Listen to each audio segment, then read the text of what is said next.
فاعوذ باللہ من الشیطان الرجیم وَيَعْلَمُ مَا فِي السَّمَاوَاتِ وَمَا فِي الْأَرْضِ وَاللَّهُ عَلَى كُلِّ شَيْءٍ قَدِيرٌ وقال الله عز وجل يَعْلَمُ مَا يَلِجُ فِي الْأَرْضِ وَمَا يَخْرُجُ مِنْهَا۔ پہلی آیت سورۃ آل عمران کی آیت نمبر 29 سے آج کی اس مجلس میں ہم بات کا آغاز کر رہے ہیں۔ اللہ کی یہ کائنات جہاں بے شمار رازوں اور اسرار سے بھری ہوئی ہے،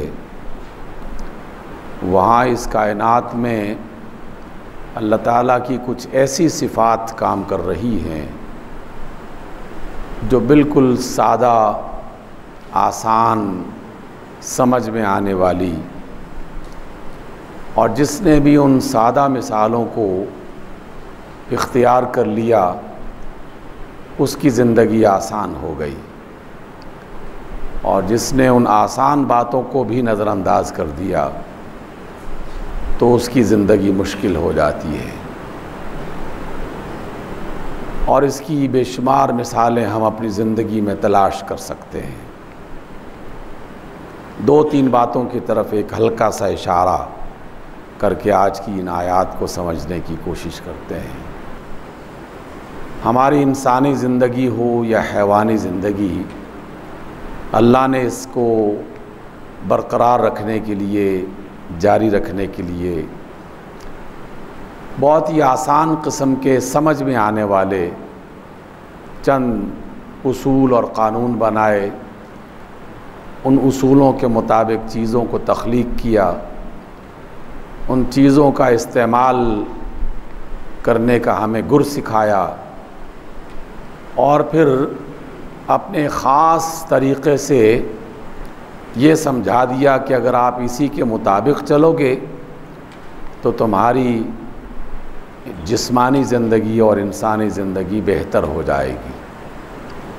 انسانوں نے سیکھا، تجربے کیے، مشکلات سے گزرے، مشکلات کے بعد پھر نئے تجربے کیے، صدیوں کی اس کاوش اور محنت کے بعد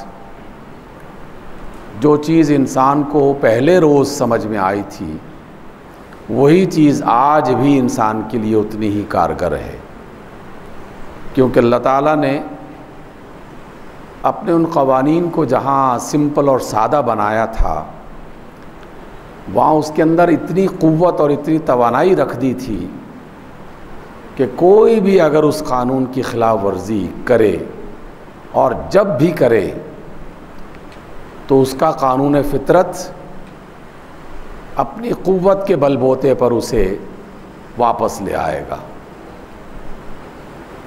مثلا انسانی جسم ہے جو حیوانی جسم کے ساتھ مشابہت رکھتا ہے، اور ہم سب یہ تجربہ ہر روز کرتے ہیں کہ ایک مدت تک، ایک خاص وقت تک ہم محنت کرتے رہیں، جاگتے رہیں، بھاگ دوڑ کرتے رہیں، تو جسم کے اندر ایک طرح کی تھکن پیدا ہوتی ہے، کمزوری آ جاتی ہے، جسم کام کرنے کے قابل نہیں رہتا۔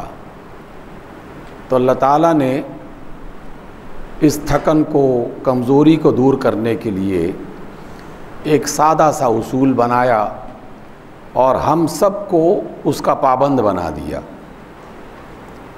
اور اصول یہ ہے کہ تھک گئے ہو تو آرام کر لو، آرام کرو گے تو تھکن دور ہو جائے گی۔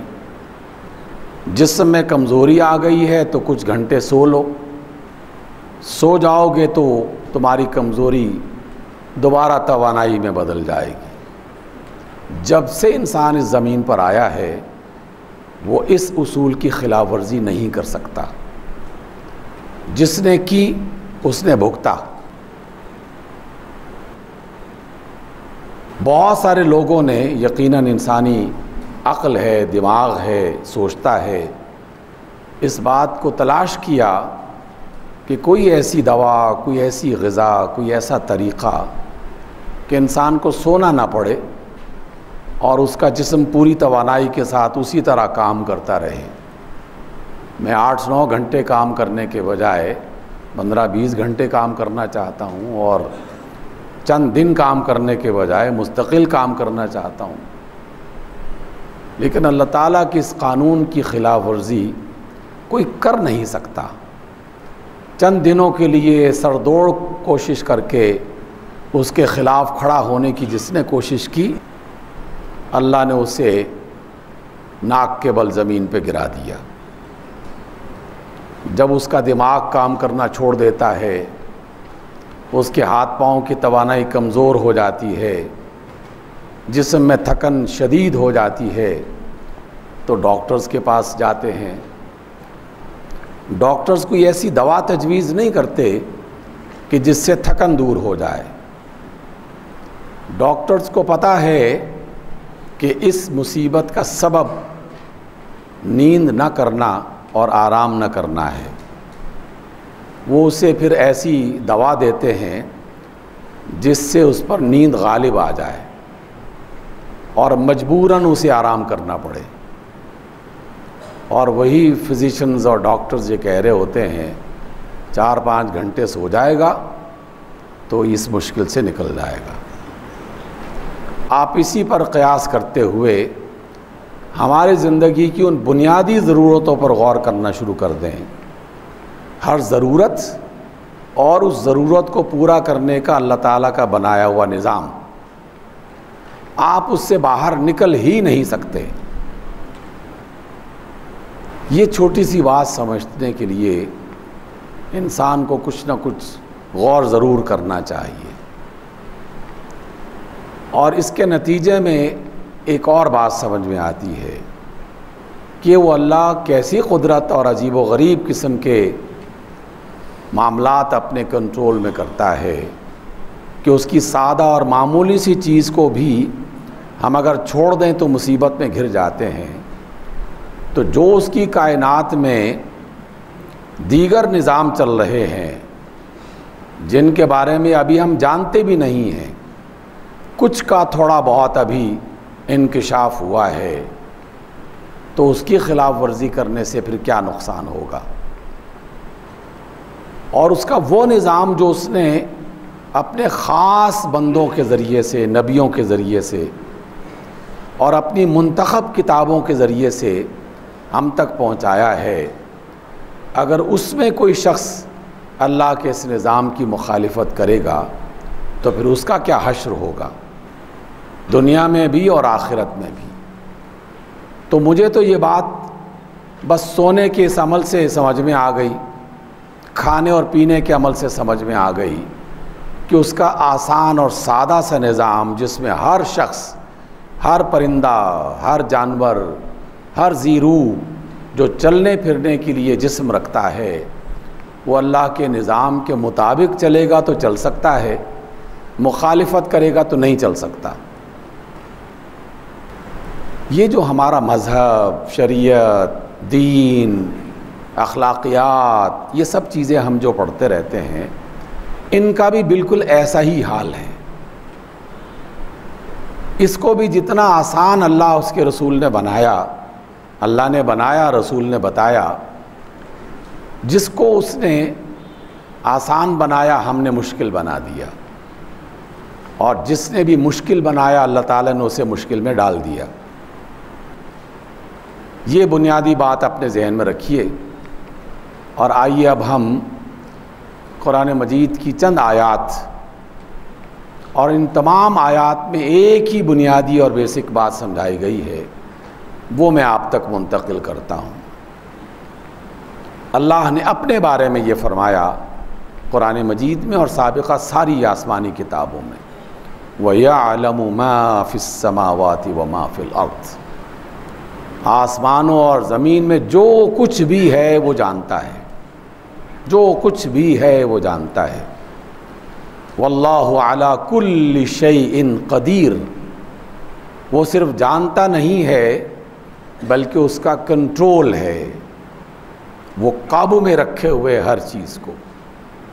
اس کائنات زمین و آسمان میں جو کچھ بھی ہے، یہ جو لفظ ہے نا جو کچھ بھی ہے، اس کو جاننے کے لیے سارے انسانوں کی زندگی ختم ہو جائے، یہ جو کچھ بھی ہے سمجھ میں نہیں آ سکتا، کیونکہ انسان کاؤنٹ نہیں کر سکتا، اندر کی بات تو دور ہے، کاؤنٹ نہیں کر سکتا۔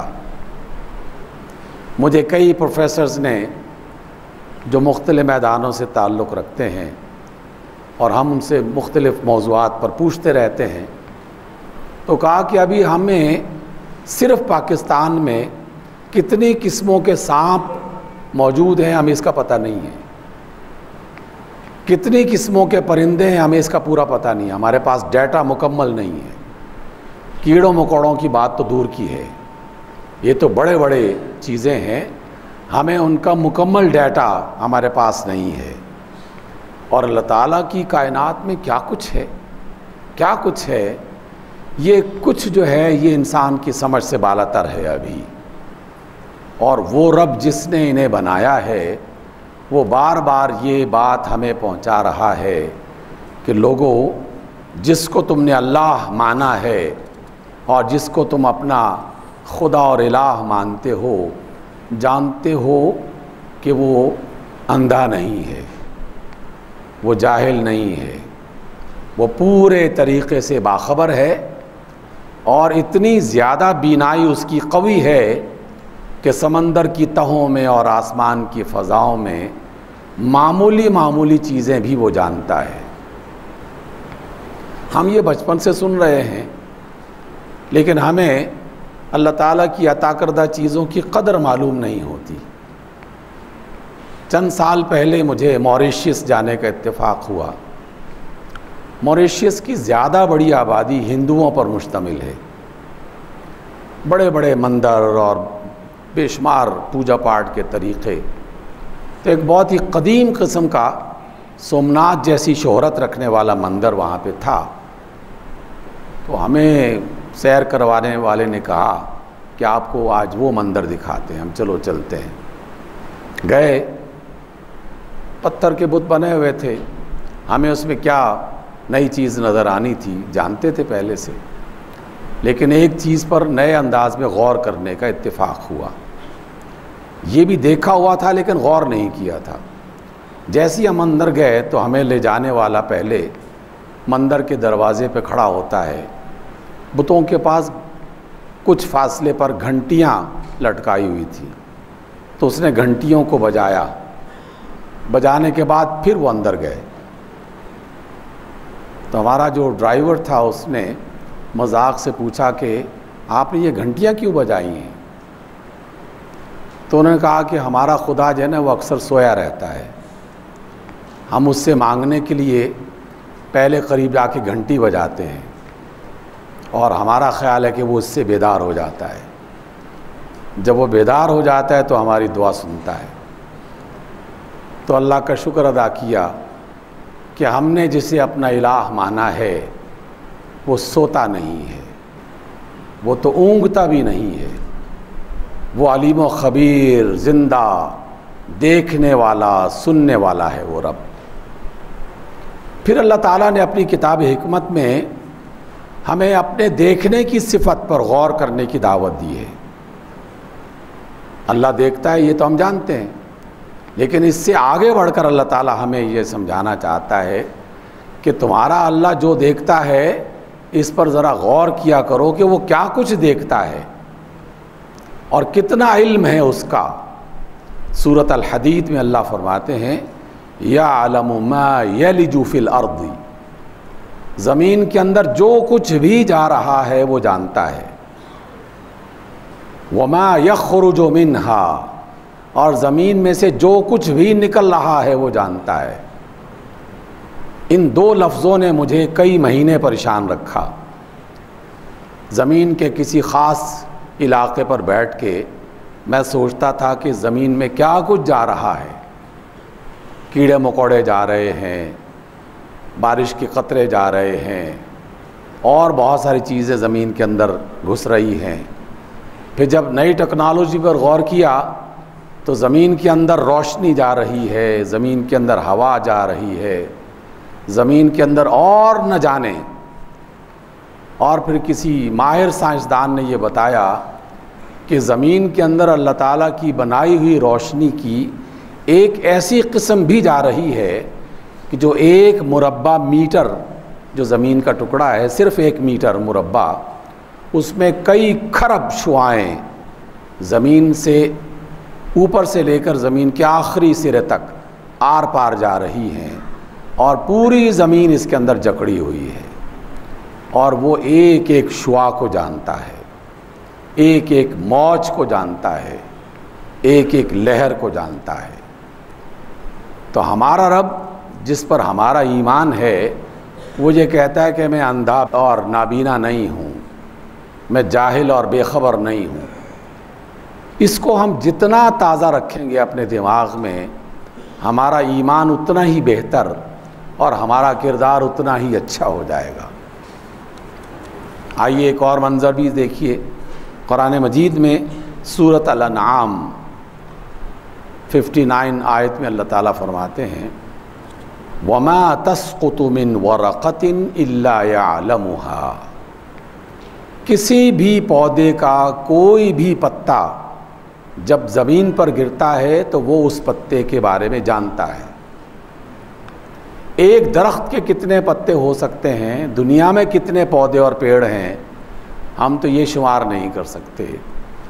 اور میرا اور آپ کا رب کہہ رہا ہے کہ ہم ہر پودے، دنیا کے تمام پودوں کے ایک ایک پتے کے بارے میں خبر رکھتے ہیں کہ کون سا پتا کس موسم میں کس وقت زمین پر گرا تھا، ہمارے علم میں یہ بات ہے۔ پھر سورۃ الملک میں ایک نئے انداز میں بہت ہی خوبصورت اور انسان کی عقل کو اپنی گرفت میں لینے والا جملہ، بہت ہی خوبصورت، اللہ کیا فرماتے ہیں الا یعلم من خلق،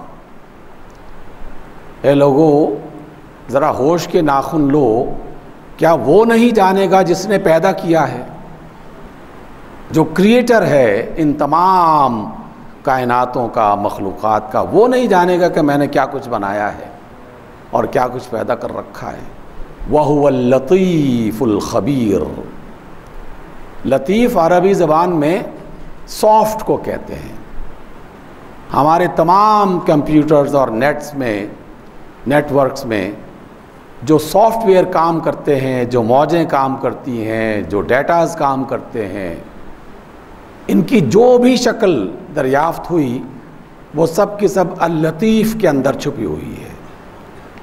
وہ لطیف ہے، انتہائی باریک بین، ہر چیز کو وہ اپنے احاطہ علم میں رکھتا ہے، وہ باخبر ہے۔ یہ تمام باتیں سمجھانے کے بعد پھر اللہ تعالیٰ نے ہمارے کام کی ایک بات سکھائی۔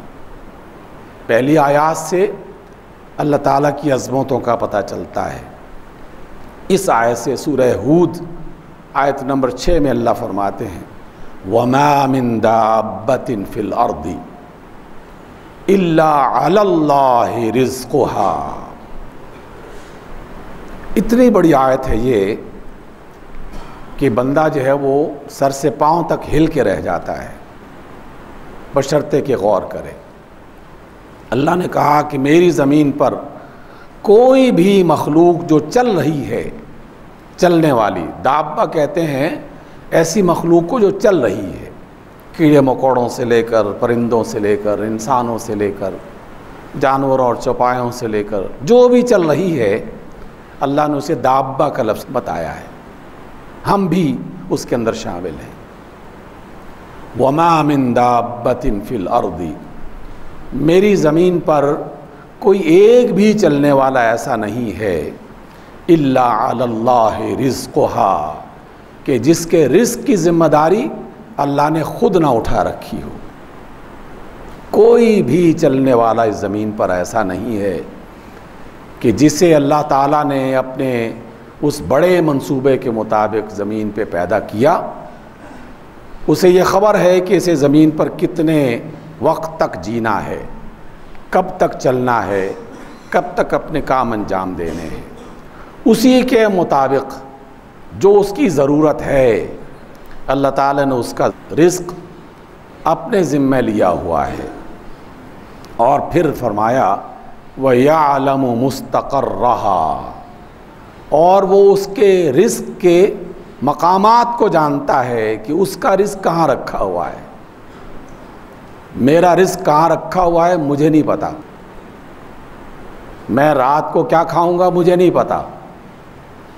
اگر بتایا بھی گیا ہو، گھر والوں نے بتا بھی دیا ہو کہ ہم نے یہ کھانا تیار کیا ہے اور آپ آ کر شام میں کھائیں گے، میں یہ کہہ تو سکتا ہوں کہ میں یہ کھاؤں گا، لیکن میں جانتا نہیں ہوں کہ میں کھاؤں گا کہ نہیں کھاؤں گا۔ میرے علم میں نہیں ہے وہ میرا رزق کہاں رکھا ہے، کوئی نہیں جانتا۔ آپ کا رزق کہاں رکھا ہے کوئی نہیں جانتا۔ سامعین محترم، زندگی کے تجربات سے ایمان کو تازہ کرنے کا فن سیکھیے۔ بے شمار ایسے موقع ہماری زندگی میں آتے ہیں لیکن ہم فراموش کر جاتے ہیں۔ روزمرہ تو زندگی گزر ہی رہی ہے، لیکن جب کوئی اس طرح کا خاص واقعہ آتا ہے پھر سمجھ میں آتی ہے بات۔ کئی سال پہلے کی بات ہے، ہمارے کچھ شاگردوں نے اپنے طور پر کوئی بندوبست کیا کہ ترکی جاتے ہیں۔ انہوں نے اپنا پورا پلان مکمل کر لیا۔ میں یہاں جمعہ پڑھانے کے بعد گھر پہنچا تو ٹیلی فون کال آئی کہ سر اگر آپ ترکی جانا چاہتے ہیں تو ہم آپ کو لے جائیں گے۔ میں نے کہا کہ چلو چلتے ہیں، کہا کہ پاسپورٹ لے کے پہنچ جائیں۔ لیکن میں نے انہیں کہا کہ میں ترکی اسی صورت میں جاؤں گا جب وہاں میرے نصیب کی مچھلی تیار ہوگی۔ ایسی کوئی خیال نہیں تھا، کوئی اندازہ نہیں تھا، ایسی منہ سے ایک جملہ نکل گیا، اگر میرے رزق میں تیار مچھلی وہاں موجود ہے تو میں استنبول کل جاؤں گا۔ اور اسی رات ویزا لگا، سحری کے وقت ترکی پہنچے۔ استنبول میں پہنچنے کے بعد ہمارے شاگردوں نے کہا کہ سر آج آپ کی دعوت ہے، اور دعوت جس ریسٹورنٹ میں تھی سارا کا سارا ریسٹورنٹ مچھلی سے بھرا ہوا تھا۔ ہم نے کہا کہ مجھے نہیں خبر تھی کہ یہ مچھلی یہاں میرے لیے تیار ہو رہی ہے، لیکن میرے اللہ کو پتہ تھا۔ سامعین گرامی، آپ بھی یقین کر لیجئے، آپ کی دکان، میری ملازمت، کسی کا کارخانہ، کسی کی زمین، یہ سب ظاہری وسیلے ہیں، یہ سب ظاہری وسیلے ہیں، یہ ہمارا رزق نہیں ہے۔ نہ جانے یہ کس کا رزق ہے اور کب کس کو کس انداز میں پہنچے گا، اور ہم کسی اور کے تیار کردہ رزق میں کب پہنچیں گے، یا وہ رزق ہم تک کب پہنچے گا، یہ اللہ فرما رہے ہیں۔ وَيَعْلَمُ مُسْتَقَرَّهَا وَمُسْتَوْدَعَهَا، مستودع سٹور کو کہتے ہیں۔ جیسے ہم بہت ساری چیزیں اپنے مختلف مقامات پہ سٹورز بنا کر وہاں جمع کر لیتے ہیں، اللہ نے بھی سٹورز بنا رکھے ہیں، آسمانوں میں بھی، زمین میں بھی، اور نہ جانے کس کس شکل میں۔ وہ جانتا ہے اس کے سٹورز کو۔ کُلٌّ فی کتاب مبین، اور کہتا ہے کہ ہم صرف جانتے نہیں ہیں، ہم نے اپنی کتاب میں لکھ رکھا ہے۔ اتنا بڑا دعویٰ اللہ تعالیٰ کا، اور اس کا دعویٰ ہمارے دعووں جیسا نہیں ہے، لکھا ہوا اس کے ہاں کہ فلاں بندہ اتنے سال، اتنے گھنٹے، اتنے سیکنڈ رہے گا اور یہ والی چیزیں کھائے گا اور یہ والی چیزیں استعمال کرے گا۔ سامعین گرامی، آپ سوچ رہے ہوں گے کہ میں یہ سب باتیں کیوں بتا رہا ہوں؟ اس لیے بتا رہا ہوں کہ ہمیں اپنے سوچنے کے انداز کو بدلنا چاہیے، اپنے اللہ پہ بھروسہ رکھنا چاہیے، اپنے اللہ کی بات ماننی چاہیے۔ 3 باتیں میں نے کہی، اللہ پہ بھروسہ رکھنا چاہیے، اور اس پر یقین کرنا چاہیے کہ واقعی اس نے ہمارے لیے سب کچھ بندوبست کر رکھا ہے۔ ہمیں بھروسہ نہیں ہے تبھی کئی سال تک اپنی اور اپنی نسلوں کو بچانے کے لیے ہم مال جمع کرتے رہتے ہیں۔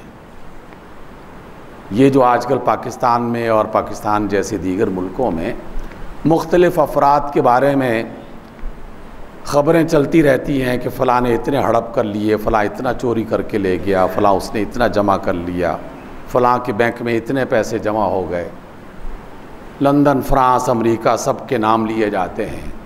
اس کے پیچھے بنیادی غلطی کیا ہے؟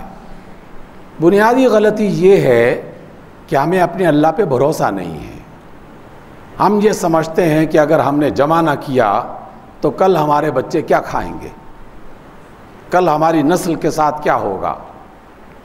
اللہ نے انسان ہونے کے ناطے سے جو ہمارا خالق ہے ہمیں اس بات کی اجازت دی ہے، بلکہ حکم دیا، اجازت نہیں حکم دیا ہے کہ تم میری زمین پر محنت کرو، مال کماؤ، رزق بڑھاؤ، لیکن یہ مت گمان کرنا کہ جو تم نے کمایا ہے وہ تمہارا ہے،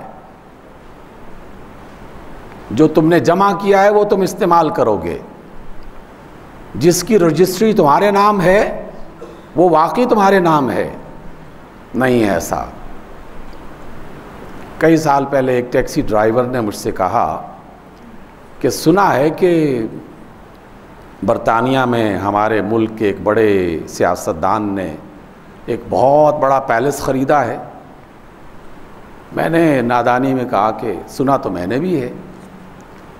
ٹیکسی ڈرائیور نے دوسرا سوال کیا کہ سر بتائیے اس محل سے فائدہ کون اٹھا رہا ہے؟ وہ جس کا سرے محل ہے کیا وہ اس میں سوتا ہے؟ کیا وہ اس میں رہتا ہے؟ میں نے کہا کہ نہیں، وہ تو دنیا میں ادھر ادھر گھومتا پھرتا رہتا ہے۔ اس سرے محل میں کون رہتا ہے؟ اس کے چوکیدار، اس کے مالی، اس کی صفائی کرنے والے سویپرز۔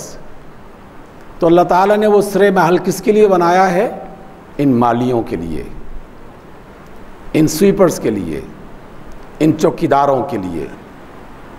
اور جس نے اپنے نام پر اسے رجسٹر کروا رکھا ہے وہ اس گمان میں ہے کہ سرے محل میرا ہے، اسے وہاں جانے کی توفیق نہیں ہوئی اور زمین کے اندر چلا گیا۔